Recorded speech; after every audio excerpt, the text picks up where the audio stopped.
bien, mon cher Camille, où nous emmènent tes pérégrinations néo-rétro-culturelles cette semaine? Aussi étonnant que ça puisse paraître, aujourd'hui, on va voyager un petit peu entre les États-Unis, la France et puis finalement un peu partout en fait, un peu partout dans le monde, hein. Sacrée empreinte carbone, cette semaine. Effectivement. Voilà et pour commencer, on va aller dans les années 20 à Calcutta en Inde. Ah bon? Oui, voilà.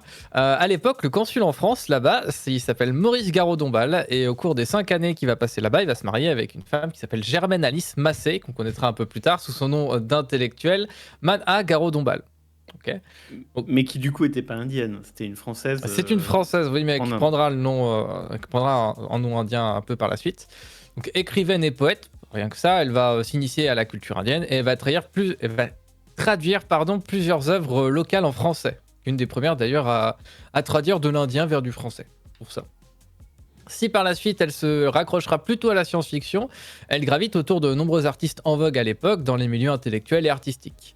Maurice sera finalement envoyé à Washington, aux USA, où il travaille en tant qu'ambassadeur. Il sera d'ailleurs l'un des premiers diplomates à rejoindre le général de Gaulle à Londres dans les années 40. Proche de ce dernier, il sera son conseiller et fondateur du mouvement de résistance France Libre avant de devenir le représentant officiel du général en Amérique latine. Et ben, Petite carrière. Et il sera même ministre plénipotentiaire du Mexique de 43 à 46. Eh ben, Voilà. Maurice et Germaine ont une fille qui s'appelle Francione Garraud-Dombal, qui se mariera avec un certain Jean-Louis Melchior Sonnery, fils d'un industriel lyonnais, archéologue et collectionneur d'art précolombien. oh les noms, putain. Ah bah, c'est d'époque, puis on est un peu dans le haut de gamme, là, je pense que vous avez compris. Ah oui, oui, oui, non, mais on se moque On est d'Elon dans la Musk et sphère ses au-dessus, enfants, bon, mais finalement... Ah bah, c'est un peu les Elon Musk d'époque politiquement, et on sauve le monde le dimanche quand on s'ennuie, quoi. C'est un peu l'idée. 1953. Les amants de minuit sont dans les bacs. De quoi se souvenir que les hommes préfèrent les blondes. Dans les bacs, Brassens nous parle de sa mauvaise réputation et des amoureux des bancs publics. Sur les TV belges, c'est la première émission expérimentale, le couronnement d'Elisabeth II en direct. Ah ouais. il y avait la télé Bah, c'est les quand elle a premières. été couronnée. Waouh. Bah oui, puisque la télé, c'était Eh oui, les oui, premières oui. expériences de télé, c'était pendant la guerre. Ah oui, mais je Donc, pense les Belges y ont eu le droit la première fois. Voilà. Ah bah, donc c'était le premier truc qu'ils ont pu voir, enfin pour le peu de personnes qui avaient la télé, quoi. Nous sommes le 27 avril 53 et la petite Ariel Sonnery vient au monde à Hartford dans le Connecticut. Elle passe son enfance entre le Mexique, New York et Lyon. Pour pas avoir toujours le même standing, hein. Enfin, Mexique, Elle- New York, au milieu, il y a la mer. Hein. Je dis, Ouais, elle passe- mais elle il y a passe beaucoup au d'avions milieu. surtout. Ouais, ok, ouais, ok. Voilà. Elle fera 2 voyages à Paris dans les années 50 où elle réside dans le château de Chintré, propriété de ses grands-parents. Ah oui, quand même. Hein. Ah bah j'avais dit que c'était plutôt haut de gamme, hein. À 11 ans, elle perd malheureusement sa mère qui n'avait que 34 ans. Elle sera alors élevée avec son grand frère par leur grand-mère maternelle dans le Midi. La petite Ariel rejoindra à l'occasion l'école supérieure de danse de Cannes avant de retourner au Mexique vivre avec son père et sa nouvelle belle-mère Laurence de Chazourne. Là-bas, la petite Ariel pratique la danse classique et le théâtre avec une petite troupe qu'elle a montée elle-même à Mexico. Voilà. 1976. Cadavre exquis, le juge et l'assassin dans les salles. Dans les bacs, Jeannette et Paul Ketevas. Et Alain Souchon dit que c'est bidon. Pas comme Dave qui reste du côté de chez Swan. À la télé, c'est la dernière du Petit Rapporteur de Jacques Martin, dont une partie est écrite par Pierre Desproges, et la première de 30 millions d'amis. Ça me rappelait quelques Eh ben. souvenirs. Lointain. Lointain, en effet. Trop lent. Ariel part à Paris pour suivre des cours de danse et de chant au Conservatoire international de musique. Elle prendra également des cours d'art dramatique et de comédie au cours Simon, puis chez Voutsinas. C'est une période pendant laquelle elle sera une habituée de la fameuse salle de spectacle Le Palace, où elle rencontre nombre de ses amis, comme Christian Louboutin, Vincent Daré, Farida Kelfa, ou encore les photographes Pierre et Gilles. Enfin, bref, du bas de gamme, quoi. Pour situer, Le Palace, c'est l'endroit où est tournée l'exceptionnelle émission de Thierry Ardisson, Lunettes Noires pour Nuit Blanche. Effectivement. Voilà, cet endroit est incroyable à l'époque. Les visuels sont magiques là-dedans. Et aujourd'hui? Ah bah aujourd'hui, il n'existe plus. Voilà, bah, c'est Donc pour c'est ça réglé. c'est pour ça qu'il est moins exceptionnel. Voilà, aujourd'hui, je pense qu'il reste des ruines à peu près. Par ailleurs, elle se mariera avec Paul Albou, qui a à l'époque 32 ans de plus qu'elle. Oui, mais tu sais que l'âge ne compte pas. Voilà, c'est beau l'amour. Elle divorcera 9 ans plus tard. Bon, voilà, ça va pas C'est moins toujours beau, très l'amour. très longtemps. Voilà. Finalement, 3 ans plus tard, elle obtient son premier rôle, très remarqué par la critique au théâtre, dans La Petite Catherine de Heilbronn, mis en scène par un certain Eric Rohmer. D'ailleurs, ce nom ne devrait pas vous être étranger, mais est-ce que vous vous souvenez de quand on en a parlé? Alors, c'est un cinéaste. Ouais.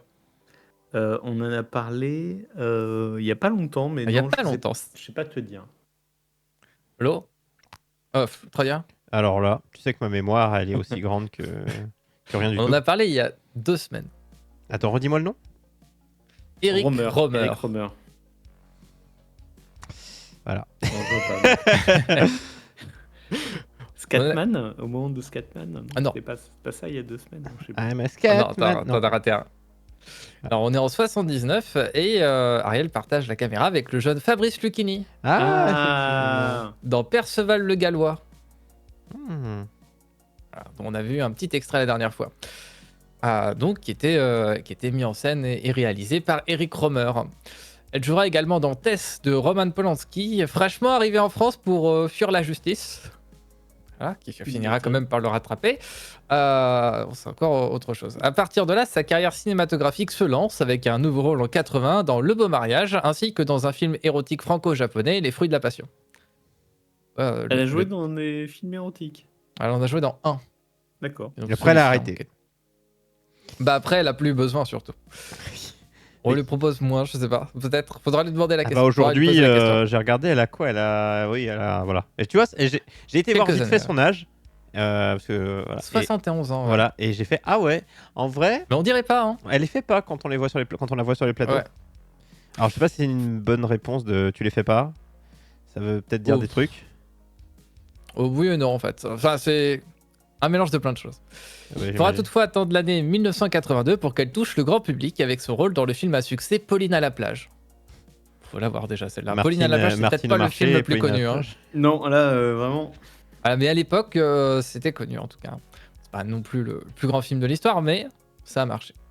Sa carrière cinématographique sera par la suite diverse et variée, fidèle à Eric Rohmer, mais non sans quelques rôles pour bon nombre de cinéastes tels que Alain Robbe-Grillet, Raoul Louise, John Malkovich, Philippe Lachaud ou encore Michel Houellebecq. Voilà. L'année dernière, elle était le film qu'elle a fait avec Philippe Lachaud est premier box-office. Voilà. Ah. Comme quoi. Parallèlement, elle possède une carrière aux États-Unis et en Angleterre, où elle joue dans des séries à succès comme Miami Vice ou Deux flics à Miami, ou encore Lace, Nuit secrète. Et c'est d'ailleurs comme ça qu'elle va faire ses premières apparitions à la télévision française.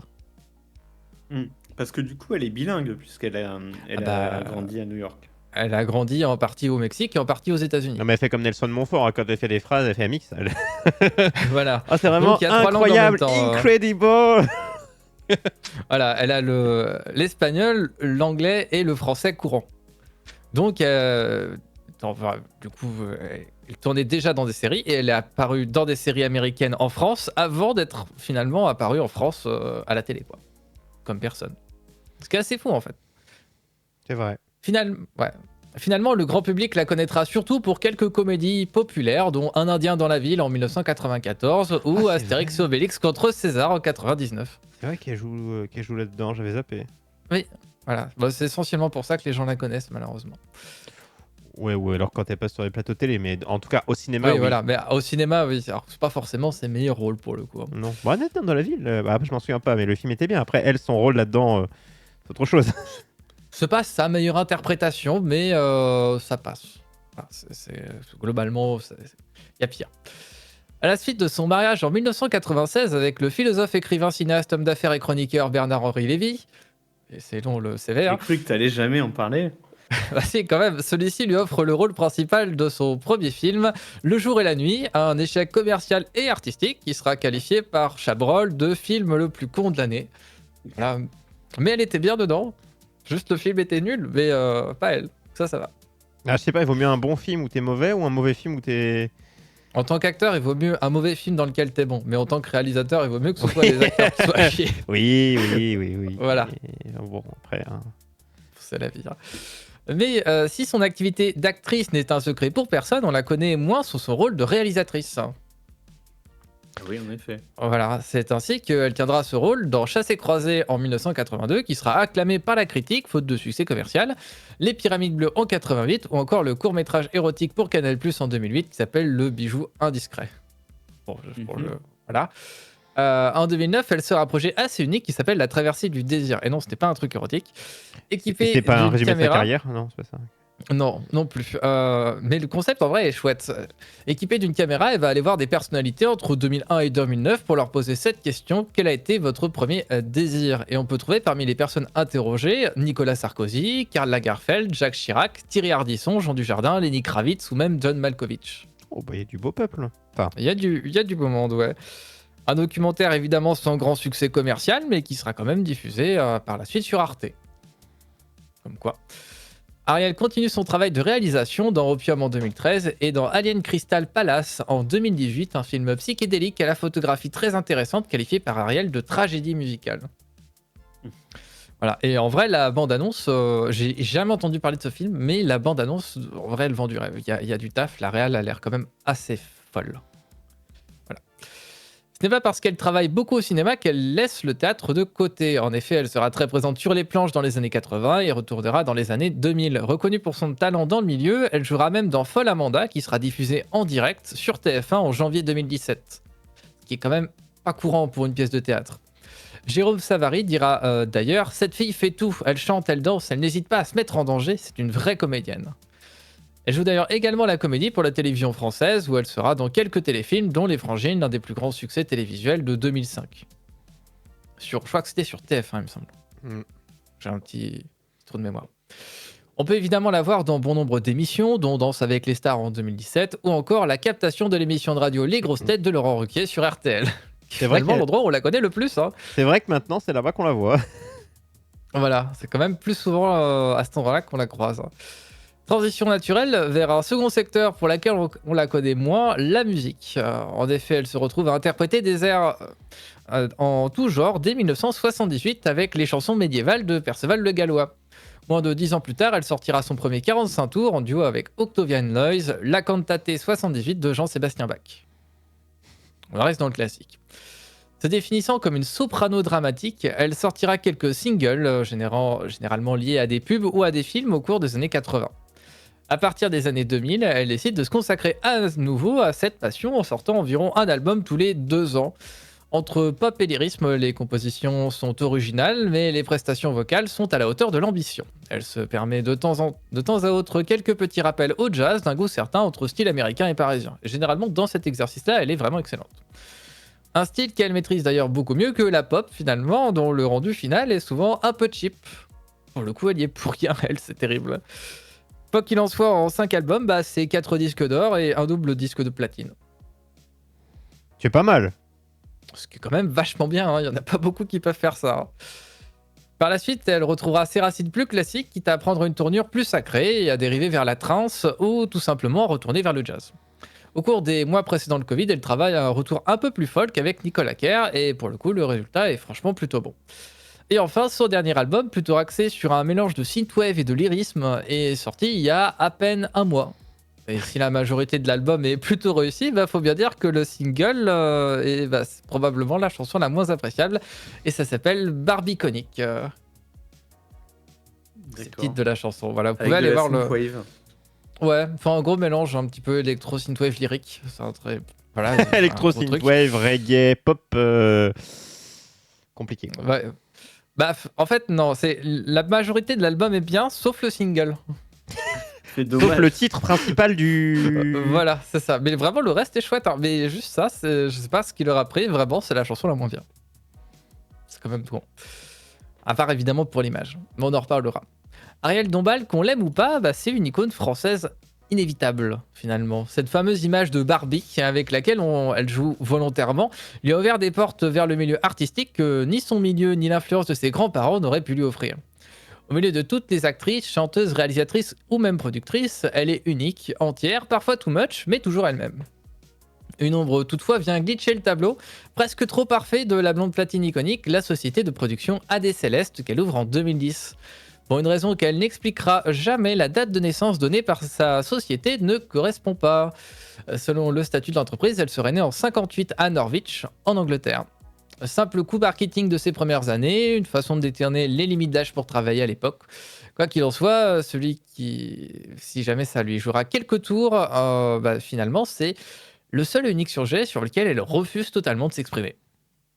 Voilà, donc personne Mais n'en sait rien. j'ai pas bien compris. C'est sa société de production qui a vendu ses services en montant sur l'âge de Ariel Dombal. Alors en fait, quand tu ouvres une société, tu es obligé de donner du coup tes informations personnelles, officielles. Tu vois Ouais. et Oui, les donc- informations qui sont reliées à sa société ne correspondent pas aux informations qu'elle a toujours données en public. Elle voulait se rajeunir, c'est ça le Mais en fait, truc, non dans la société, les infos de valise. société sont bonnes, mais sauf ce qu'elle a toujours dit en public était faux, du coup. Voilà. Du coup, les gens ont appris Officiellement. Enfin, que... du coup, c'est la version la plus logique. Ah oui, ok, d'accord. Mais dans la mesure où elle a jamais rien confirmé, du coup, en vrai, on sait pas. Oui, d'accord, je comprends. Voilà, donc peut-être qu'en fait, elle a 50 mois et qu'elle est née en Angleterre, mais on n'en sait rien du coup. Bah, en vrai, C'est pas ses parents qui vont répondre maintenant, donc oui. voilà. Du coup, c'est compliqué. Aujourd'hui, Ariel Dombal a 71 ans. Égérie lyrique, classique et originale, c'est une femme qui ne laisse pas indifférent. Si soit vous aimez son côté décalé, soit vous le détestez. Mais peu importe finalement votre corps, car Ariel sait trouver sa place en étant simplement elle-même. Une figure qui semble insensible autant aux critiques ou même aux échecs, grâce à son image too much, et finalement, un trait tout simple, elle n'a pas peur de s'essayer à tout. C'est ce que l'on cherche chez Ariel, consciemment ou non. Ce n'est ni une intellectuelle comme l'était sa grand-mère, ni quelqu'un des hautes sphères comme l'était son grand-père, ni même un expert en quoi que ce soit comme l'était son père, mais simplement elle dans ce qu'elle est de plus original. Et c'est pour ça que malgré les critiques, Ariel est et restera l'une des figures féminines les plus marquantes de notre univers culturel français. Ah, c'est vrai. C'est vrai qu'on a toujours cette image de... Elle s'en bat les couilles, mais elle a bien raison. Ouais. Et finalement, c'est grâce à ça qu'elle est toujours là aujourd'hui, parce que c'est loin d'être la figure publique la plus appréciée en France. Elle est pas détestée, elle est... Elle est pas détestée, elle est très critiquée, mais finalement les gens l'aiment bien. Ouais, je trouve qu'il y a un côté... En fait, c'est ça, les gens, il y a un côté... tu fais pas au la pauvre, mais tu fais... Bon... C'est un peu le côté Barbie haut de gamme. En fait, t'as vraiment ce mélange entre le côté un peu presque entre guillemets, très gros guillemets vulgaire de Barbie, ouais, le côté ultra apparence, tout ça, et le côté très réservé. Mais très t'as un haute côté sphère, où en fait, qu'elle peut se donner. elle s'exprime bien, et tu vois, quand tu l'entends parler dans l'interview, tu vois, elle est très... En même temps, tu vois, C'est elle sûr a que c'est pas une fille de banlieue, quoi. Donc elle a pas... forcément, Non, mais je veux dire, t'as des gens... l'éducation, tu comprends. Je vais pas citer des personnes plus récentes de type télé-réalité où tu pourrais avoir ce même truc voilà, par de... C'est exemple. des gens très... Voilà, tu vas pas leur jeter la pierre, mais... non, il y a un côté touchant. Ouais. Voilà, c'est le mot que je cherchais, quoi. Un côté touchant. Quand tu la vois, tu fais... non, en vrai, moi, quand ça m'arrivait quand ça m'arrive ou ça m'arrivait de zapper sur les grosses têtes, bah, en vrai, ça colle plutôt bien, quoi. Mais ça fait partie, je pense, des personnes qui dans la vie sont sympathiques Et ou sont du coup, à ils arrivent à se l'image trouver une place comme en un peu vrai. partout, quoi. Là, au moins, je Ouais, pense voilà. qu'en vrai, elle est identique que... Je pense couleur. aussi. Pour le coup, c'est pas quelqu'un c'est pas quelqu'un que je vois dire envoyer balader un projet ou Et quoi. je pense pas qu'elle joue Je pense un que c'est quelqu'un qui rôle. s'intéresse. Ouais, c'est ça. Ce qui explique qu'elle fasse finalement un peu de tout en fait. C'est qu'on lui dit ça te dirait de faire des patates. Justement, j'y pensais. Voilà. Genre, c'est un petit peu dans ce délire-là qu'elle fait un peu les choses. Ça explique pourquoi elle va aller s'embêter à partir un peu dans des trucs expérimentaux alors qu'elle pourrait tout simplement faire de la soupe comme tout le monde et gagner beaucoup d'argent, quoi. C'est vrai que le meilleur moyen de faire de l'argent, hein, c'est pas les infopreneurs Et qui elle diraient a le la contraire, voix, c'est hein. faire de la soupe. Voilà. D'ailleurs, il y en a beaucoup qui l'ont fait et genre Florent Pagny en vit très bien. C'est pas un problème. C'est vrai. Bon, voilà. Et Ariel, étonnamment, alors qu'elle pourrait d'autant plus en gagner, en vivre très très bien, parce que pour le coup, elle chante très bien, elle a l'organe pour le faire, bah elle le fait pas. Et c'est écoute, beau. hein, elle est pas encore morte, donc il y a de quoi redécouvrir encore. Non, des puis elle va facettes. bien. Oui. Enfin, elle donne l'air d'aller bien. Le mec qui est toujours Oui, en tout pessimiste. cas, mais, Non, elle va bien, elle va bien. Ne t'emballe pas comme ça. Bah, moi, je trouvais qu'elle faisait très jeune, mais Moi, au début, je finalement, pensais elle a qu'elle peut-être- avait elle a genre, peut-être 5 ou 6 ans de moins, alors du coup. Je pensais qu'elle faisait. même pour quelqu'un qui aurait 66 ans, elle est quand même relativement C'est vrai, en, c'est vrai. en bonne forme. En vrai, moi, si on m'avait demandé son âge, j'aurais dit à cinquantaine, un truc comme ça. Parce que c'est compliqué des fois de Non, donner moi l'âge aux gens. j'aurais dit peut-être 60, mais Ouais. pas beaucoup plus. Une bonne cinquantaine bien tenue, mais après, comme on a l'impression qu'elle a la même tête depuis, Oui. depuis les années 2000, du coup, c'est compliqué en fait. C'est comme, dans notre univers à nous, c'est comme Marcus sur Game One. Il a la même Ouais. tête depuis l'enfant. Ouais. C'est le même Du mec. coup, tu sais pas quel âge il a. C'est-à-dire que quand il avait 30 ans, il faisait 40. Quand il a 50, en fait, il a fait tout le temps la même tête. C'est un vampire. Ouais. Ah. Et en vrai, il a quel âge? Il a 50. Attendez, Il a la cinquantaine, Marcus, il me semble. allez, cherchons. Marcus Thuram. Non, c'est pas le même. C'est pas le bon. Marc Lacombe. Alors, on va jouer à un jeu. Si vous n'avez pas l'info sous les yeux, messieurs, quel âge a Marcus? Je vais vous dire c'est plus, c'est moins. Camille, donne-moi un âge. Je pense qu'il a la cinquantaine, Marcus. Donne-moi un âge. 51. 51, c'est plus. Lo, Ouais. Oh, ben 53. c'est plus. Camille, 55. c'est plus. Lo, Non, Vraiment? oui, c'est pas possible. c'est un vampire. C'est plus que 55. Lo, c'est à toi. Quoi? Mais 56? C'est plus. Camille, 57? oui. Ah ouais. Il est né en 1966 Ah oui, il ouais. les fait vraiment pas. et il ne les fait pas. En fait. Mais c'est un vampire, un vrai. Exactement. Ok. C'est ça. Et ben moi, au début, j'aurais dit 50. Tu vois, 50, 51 max. Mais voilà, en vrai, cherchez vos grandes stars du milieu du jeu vidéo, par Ah. exemple. Et ben, on serait étonné. Il avait Quel la âge même a tête pendant Kojima 30 ans. C'est ouf. Quel âge a Kojima Kojima, c'est pareil. Il vieillit Mais pas, les Asiatiques, c'est un peu plus. Ah, mais Kojima, Ouais, c'est c'est encore un autre délire, mais Oh, c'est Kojima, difficile à dire. faisons un top. Camille, Kojima. Dis-moi. Kojima, en vrai, je pense qu'il a la soixantaine. Ouais, moi aussi. Bon bah 60. C'est bon, bah ça s'arrête voilà. là le jeu. Le jeu s'arrête là. Si on était sur Ariel Dombal, hein, rappelons-le, hein, Oui. pour conclure On est allé un petit peu loin, mais cette chronique. Merci à toi pour cette découverte ou toujours redécouverte Ouais, pas de quoi. peut-être pour certains.